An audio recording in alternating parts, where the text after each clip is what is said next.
Tonight, opening arguments are underway in the trial of a man accused of killing a Toronto police officer. Umar Zamir is charged with first-degree murder, but his defense today arguing what happened was a tragic accident. Plus, it's just really important that people who are at greatest risk for this infection are aware that this is around. Cases of Mpox are rising in Toronto, with almost as many cases so far this year than all of last year. Plus, when it gets to the point where people are knocking down your doors at 3 a.m. with auto theft tactics becoming increasingly violent, driven by organized crime, law enforcement from across the GTA gather for a summit to discuss solutions. Good evening, I'm Kelda Yoon. The trial of a man accused of intentionally running over a Toronto police officer 3 years ago is now underway. 34-year-old Umar Zamir is charged with first-degree murder in the death of Constable Jeffrey Northrup. Today, Zamir's lawyers explaining to the court that what happened was not intentional, but a tragic accident. Patrick Swadden reports. Both Crown and defense lawyers addressed the jury this morning in the murder trial of Umar Zamir, neither side disputing that the 34-year-old ran over Constable Jeffrey Northrup in the early hours of July 2nd, 2021 in a parkade underneath Nathan Phillips Square.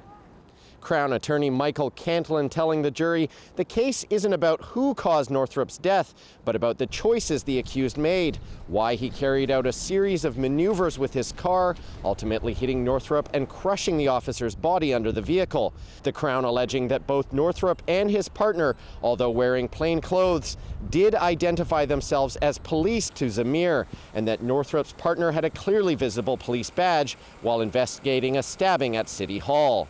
Defense attorney Nader Hassan says the death was tragic, but not intentional, that the Zamir family had just finished enjoying Canada Day downtown and were scared when confronted by Northrup and his partner in the parkade. He says they didn't realize the two were police and thought they were being ambushed by criminals as a separate unmarked police van blocked their exit. Hassan adding Zamir was just trying to save his wife and child from imminent harm and did not realize Northrup had been knocked to the ground in the path of his car. Neither opening submission counts as evidence, but the jury did see plenty of evidence this afternoon, including surveillance videos of Zamir's family strolling through Nathan Phillips Square and returning to the City Hall parkade, at one point passing a stabbing victim walking outside City Hall, later the subject of Northrup and his partner's investigation. The 14 jury members also saw parkade surveillance, including the moment Northrup was run over. Though the video is distant and partially blocked by a pillar, it does not show the vehicle's full maneuvers or the interactions between Zamir's family and police officers.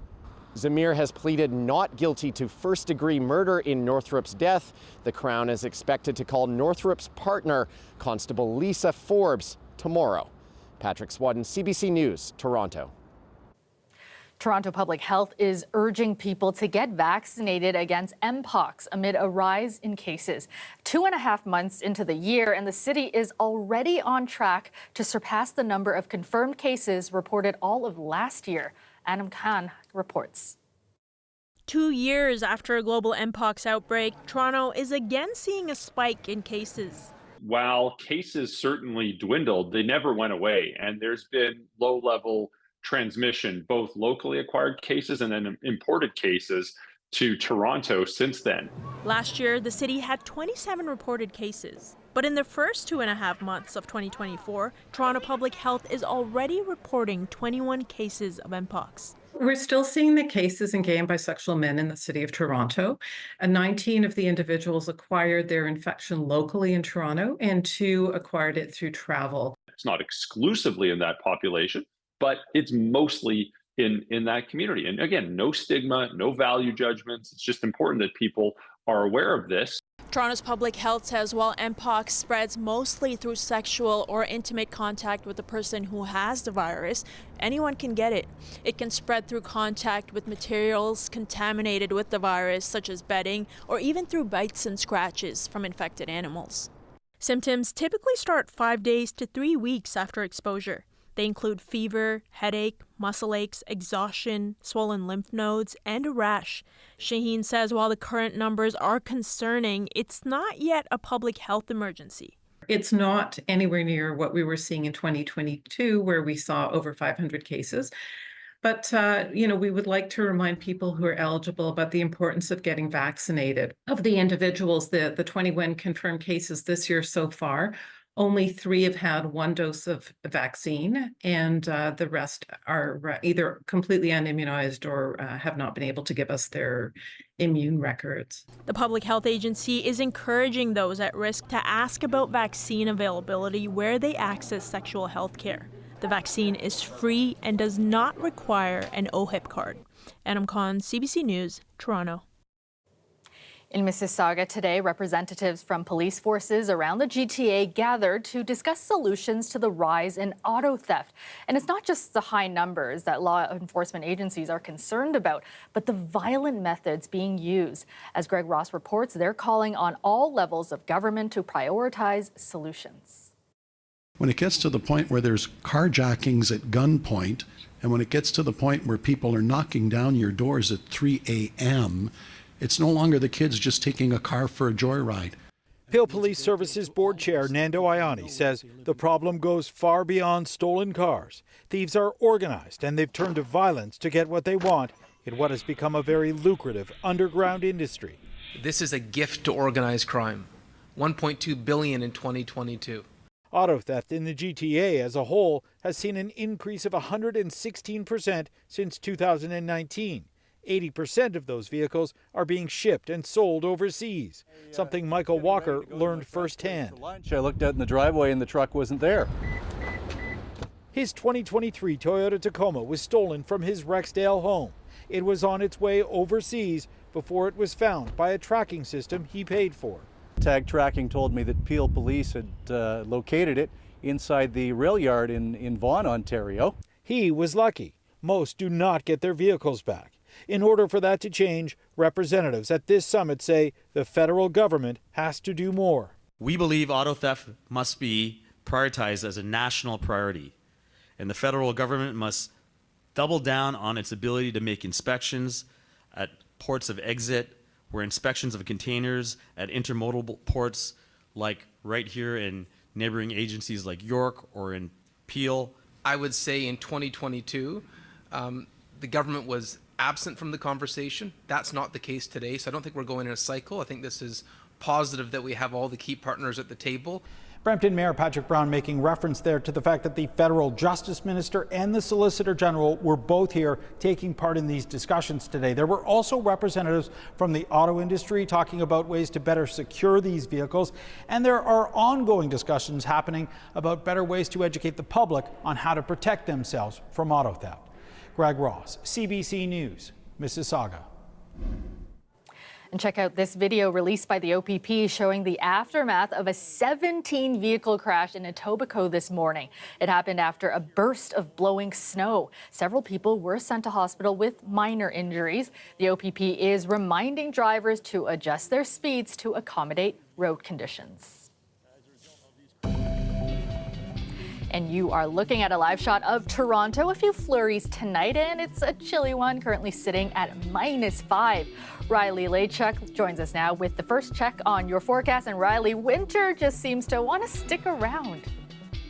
Well, certainly not feeling like the first day of spring out there, Kelda, with the wind and the snow that we've seen. Take a look at some of these peak wind gusts from the afternoon here. Getting up to 70 at Toronto Pearson this afternoon, 74 in Kitchener, 40 to 60s through the Greater Toronto area and really throughout Southern Ontario throughout the afternoon today. That coupled with that lake effect snow, yeah, it was kind of a tough day on the roads throughout the region. So in terms of wind, as we get through the night tonight, we're looking at winds starting to die down a little bit, but by the time we start the day on Thursday, still looking at winds 20, gusting 40 across Southern Ontario. Could even see some gusts up to 50. It's not really till we get into the afternoon hours that we start to see a little bit of that wind tapering off through the west to the east. In terms of precipitation, still a chance of the overnight hours, some of this lake effect snow falling, but it's what's to come later toward the weekend that might have us pulling out the snow shovels again.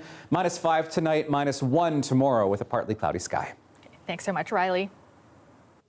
The FIFA World Cup is coming to Toronto in just 2 years' time.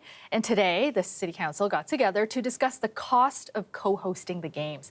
Toronto is now set to host 6 matches, one more than anticipated. Now that, along with rising security costs and inflation, have raised the price tag by $80 million. Tyler Cheese has more on the city's plans. Now, while I didn't sign this deal, it's my responsibility as a mayor to do what I can to make these games a success. The mayor spoke to reporters ahead of today's council meeting, explaining her plan to take on the cost of the FIFA World Cup. We want to make sure that the spending plans and expenditures related to the World Cup will be tightly controlled. They must meet the standards of the residents of Toronto, stay within the prescribed budget for the event. Her plan includes chairing the committee overseeing the games herself and expanding it to include a number of city councillors. She's also tapped former city councillor and budget chief David Soknacki to be her official FIFA envoy. I'll be looking at a number of matters with respect to delivering the games, as Mayor Chow said, responsibly, yet with a sense of excitement and transparency and inclusion. While he says he can't guarantee the costs won't continue to rise, he's ready to find solutions and to negotiate with FIFA. We have the ability to raise funds. We have the ability to push back in a number of cases. During the council meeting today, questions were raised about how the city signed off on the FIFA deal without firm funding commitments from the federal government and the province. I'm very concerned that taxpayers in Toronto are going to be on the hook for far north of $300 million. Last month, the province announced it would contribute $97 million, while the federal government has also announced some funding, but how much is still unknown.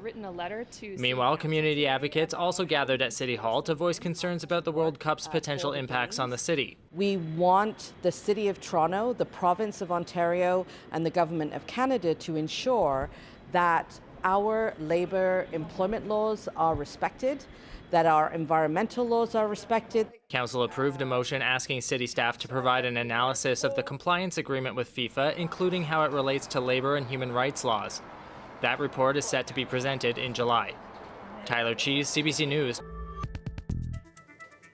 Welcome back. We're getting reaction tonight to a class action lawsuit against the Ford government.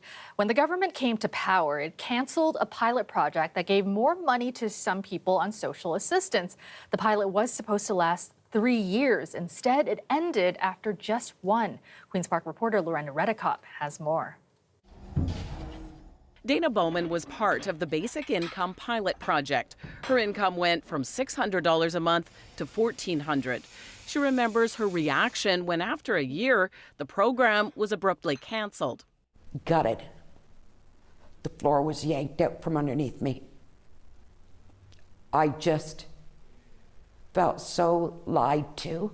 She says under the pilot, suddenly she could afford fresh fruits and vegetables, go to potlucks, even buy new underwear. What I don't deserve to have, new bras and underwear, that I have to have them used.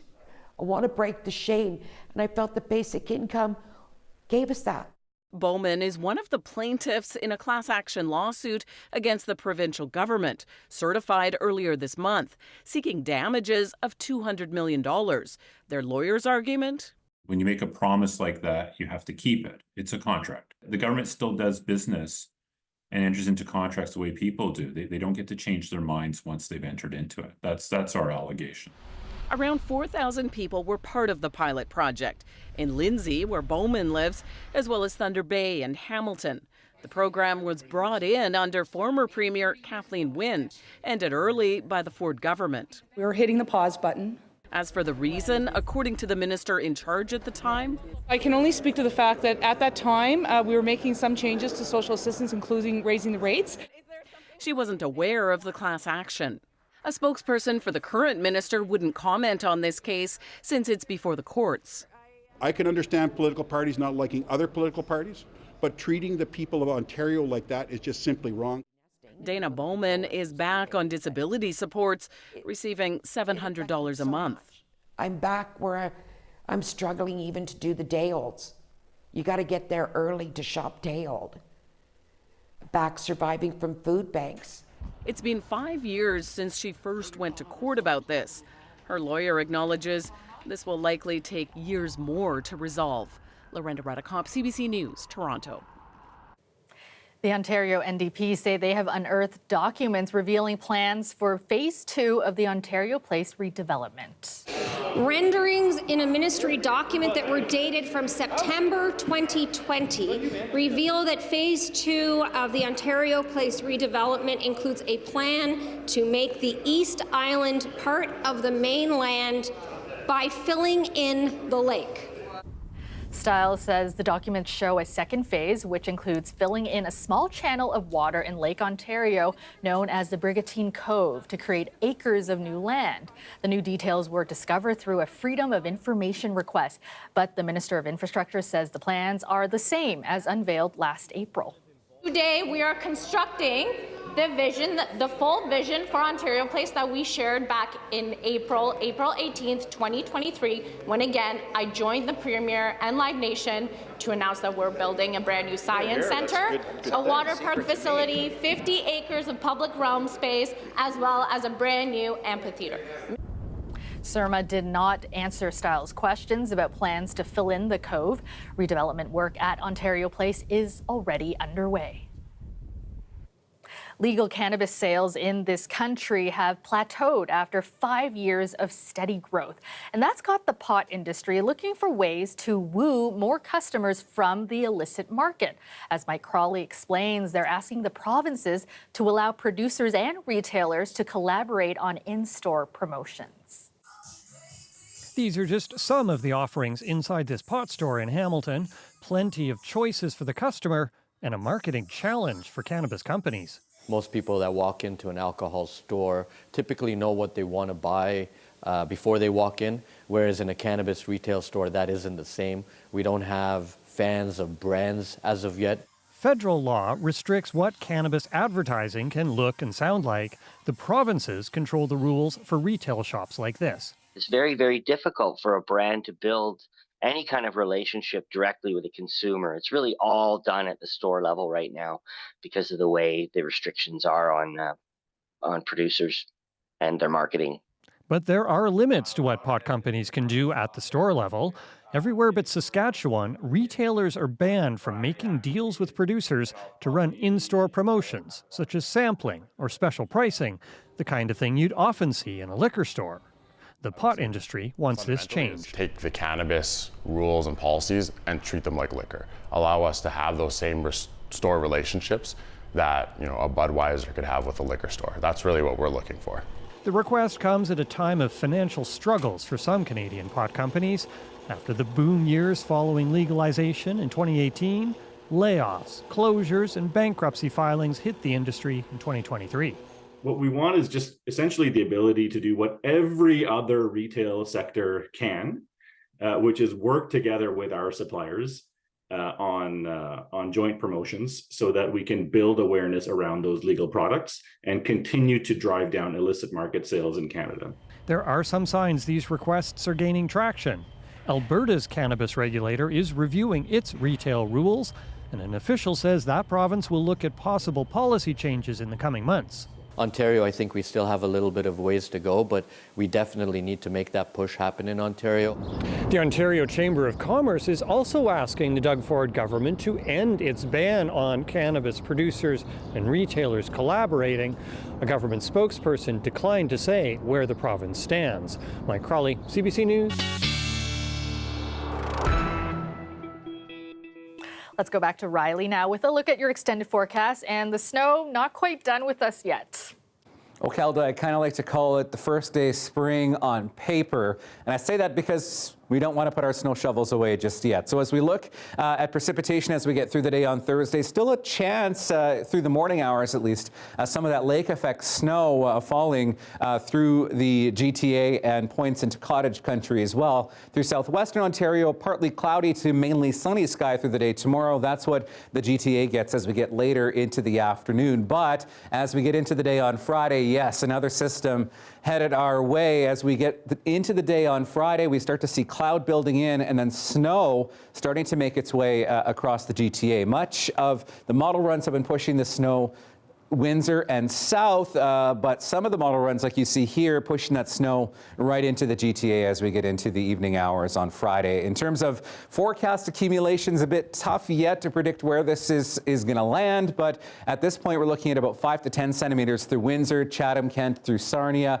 I'm thinking more like 5 to 10 through the Greater Toronto area and into the Niagara region, but yeah, we could see more, could see less, really depends on temperatures. Speaking of which, here's what we got today. Below seasonal once again across the region, 3s and 4s to the southwest, barely getting above freezing through the Greater Toronto area. And that's the kind of weather we're looking at as we get through the night tonight and into the day tomorrow. So chance of some lingering flurries really region-wide today. Toronto and Hamilton at -6 through the overnight hours tonight. Looking at a partly cloudy sky through southwestern Ontario through the morning tomorrow. Chance of some flurries early on through Cottage Country, Kitchener, Barrie into the Peterborough region, and a bit breezy in the morning. Otherwise, we're looking at a mix of sun and clouds in the afternoon for the Golden Horseshoe at -1. -2 with a good chance of some flurries in Toronto on Friday. Best chance as we get through into southwestern Ontario. And then Kelda, we start to see temperatures on the upswing towards seasonal once again. Good to hear. Thanks so much, Riley. Finally tonight, an exciting new art exhibit is coming to the city featuring the work of street artist and activist Banksy. It makes you think on multiple levels. And instead of standing in front of a piece and going like, what's this about? You have an immediate reaction, and yours can be different than mine, of the image. The exhibit, called The Art of Banksy, will showcase more than 140 pieces, including hand-drawn sketches, stencils used in wall graffiti, and previously unseen artworks. It is presented by Starbucks, who brought immersive Van Gogh and immersive Disney animation to the city. The Art of Banksy will be held at the Lighthouse Art Space starting May 29th. And that is our show for you tonight. Thank you so much for watching. Have a great night.